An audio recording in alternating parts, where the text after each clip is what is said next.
Le capitaine téméraire Ibrahima Traoré, chef d'État burkinabé, vient de faire une déclaration qui va changer beaucoup de choses au Burkina. Vous savez que le Burkina a une terre très riche en termes de ressources du sol et du sous-sol. Vous savez qu'on exploite du minerai au Burkina, des minéraux qui entrent dans la fabrication de certaines munitions, qui entrent dans la fabrication aussi de certaines armes, de certains équipements militaires, mais aussi dans la fabrication de certains équipements civils qui sont utilisés dans la vie courante. Et ces minéraux sont exploités par des puissances étrangères. Lors de l'avènement du capitaine Ibrahima Traoré, il a tenu un discours, je crois bien c'était une interview, où il a expliqué clairement que le Burkina était désarmé à un moment donné de son histoire.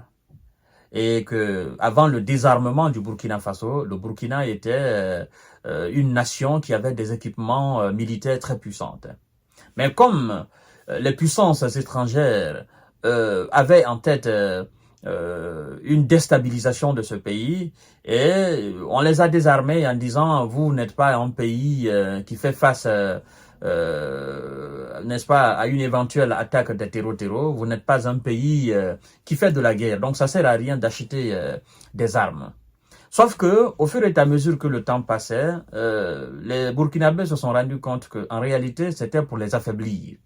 Et quand nous avons constaté l'apparition des terreaux et de djihadistes au Mali, au Burkina et au Niger, les gens ont compris que on ne pouvait pas continuer à dépendre de la France, on ne pouvait pas continuer à dépendre des États-Unis, c'est-à-dire des gens qui ont créé ce climat de tension en Libye dont les retombées sont aujourd'hui au Burkina Faso.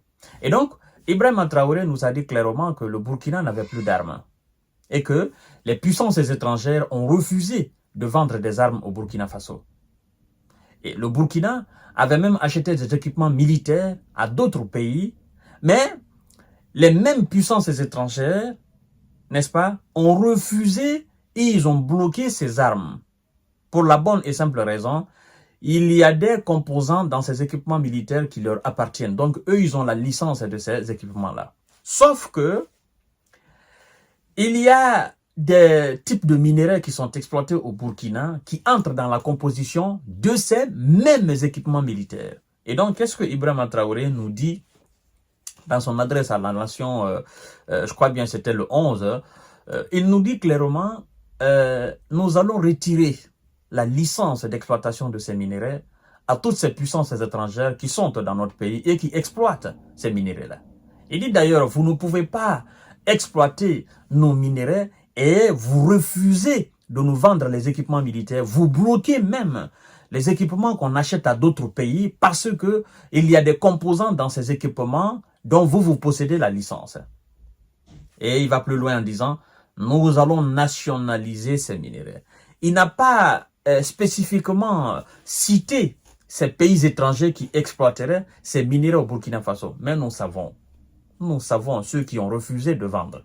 C'est la France et les États-Unis et ses alliés qui ont refusé de vendre des armes au Burkina Faso, qui fait face au terreau. Parce que ils voulaient que le Burkina continue à dépendre d'eux dans le cadre de la défense, ce qui n'est pas le cas aujourd'hui. Parce que le Burkina, qui maintenant, dans une coopération très forte, très puissante avec la Russie, une coopération militaire et une coopération de défense aussi, les Russes ont accepté de vendre au Burkina ce que le Burkina a tant demandé de ces pays, de ces puissances occidentales, à savoir la France et les États-Unis et d'autres.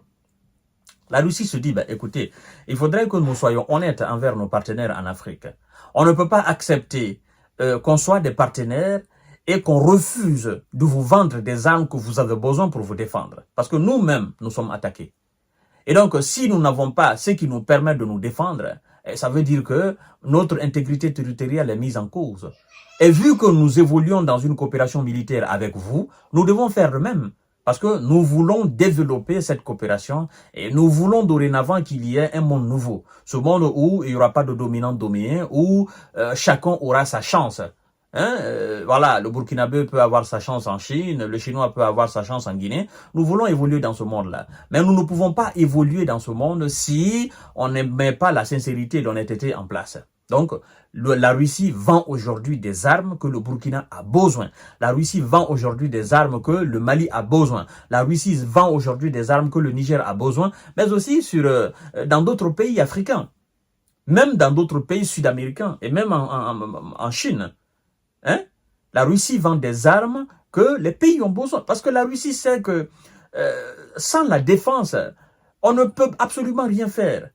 L'intégrité d'un pays, la souveraineté d'un pays repose sur la qualité de sa défense. Vous comprenez?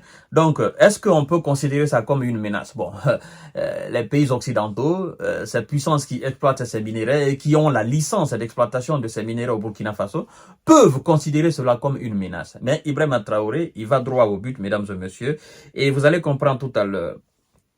On nous informe que le Burkina Faso va retirer les permis miniers aux entreprises des pays qui lui refusent de vendre du matériel militaire, a déclaré Ibrahima Traoré durant son adresse le 11 juillet dernier devant son peuple. Le Burkina Faso va nationaliser les mines en question, a fait savoir le chef d'État burkinabé. Il n'a pas précisé, c'est pourquoi on dit sans préciser les États en question. Mais nous savons, c'est les États-Unis, la France et leurs alliés. C'est pas la Russie, c'est pas la Chine, c'est pas encore moins le Sud-Afrique ou d'autres pays. Ce sont les Occidentaux.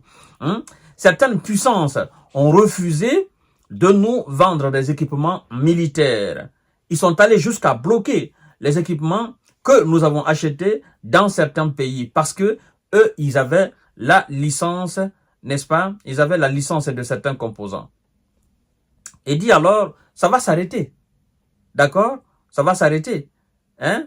Parce que vous ne pouvez pas continuer à exploiter nos minéraux, naturellement, tout en refusant de nous vendre, n'est-ce pas, ces équipements militaires. Vous êtes parti jusqu'à bloquer ce que nous avons acheté, qui ne vous appartient pas. Mais puisqu'il y a certains composants dans ce que nous avons acheté qui vous appartient, vous dites, bon, écoutez, n'envoyez pas.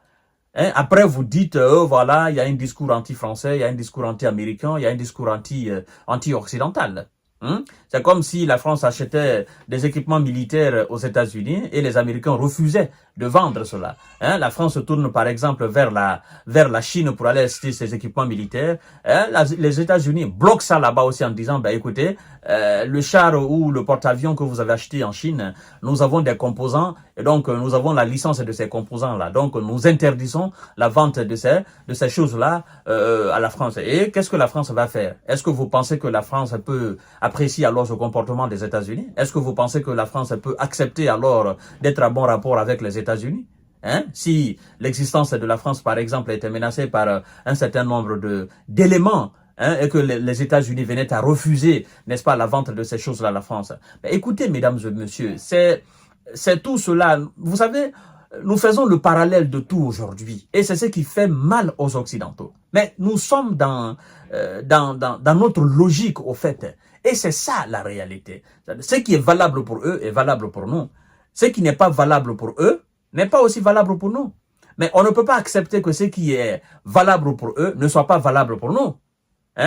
Ça ne marchera pas. On ne peut pas accepter qu'ils continuent à exploiter d'une façon même frauduleuse, nos mines, et que c'est que nous avons besoin que eux ils possèdent, qu'ils refusent de nous vendre, sachant très bien que nous sommes dans une situation d'insécurité et que eux-mêmes ils sont conscients. Mais vu que ils se servaient de cela pour justifier leur présence dans nos différents pays, ben écoutez, mesdames et messieurs, le capitaine Ibrahima Traoré nous dit tout simplement que tout cela va s'arrêter dorénavant et qu'on va nationaliser ces mines-là. C'est une très belle idée, c'est une très bonne idée aussi. Et je crois d'ailleurs que ça va permettre aussi de créer beaucoup d'emplois dans ce pays, parce que nationaliser ces mines-là, c'est rentable aussi pour le pays. Dorénavant, nous allons les exploiter et s'il faut même, nous allons essayer de mettre des capacités en place, des intelligences en place afin de transformer ce que nous exploitons, c'est-à-dire de rendre, de produire la matière première transformée en produit fini. Et puis nous-mêmes, nous allons vendre. Hein? Parce que quand ils viennent exploiter, ils partent avec. Et donc, là où ils font la transformation, ben, ils partent comme ça avec des milliers d'emplois. Dorénavant, ces milliers d'emplois vont rester au Burkina Faso. Merci beaucoup au capitaine Ibrahima Traoré. Mesdames et messieurs, à tout à l'heure pour notre série d'informations de décortiquage. Ce sont des décisions souverainistes comme ça que nous avons besoin que nos chefs d'État prennent. Parce que, en fait, nous sommes dans un monde où il faut aller maintenant avec œil pour œil, dent pour dent. Tu me fais, je te fais. D'accord? Tu me respectes, je te respecte. Hein? Tu m'aides, je t'aide. Tu ne m'aides pas, je t'aide pas. Voilà, c'est ça. Je ne peux pas accepter que moi je continue à t'aider et que toi tu continues à chiffonner ma dignité. Tu continues à me considérer comme un moins que rien. Ça ne marchera pas. Mesdames et messieurs, je vous donne rendez-vous tout à l'heure pour notre série d'informations de décortiquage. Merci beaucoup.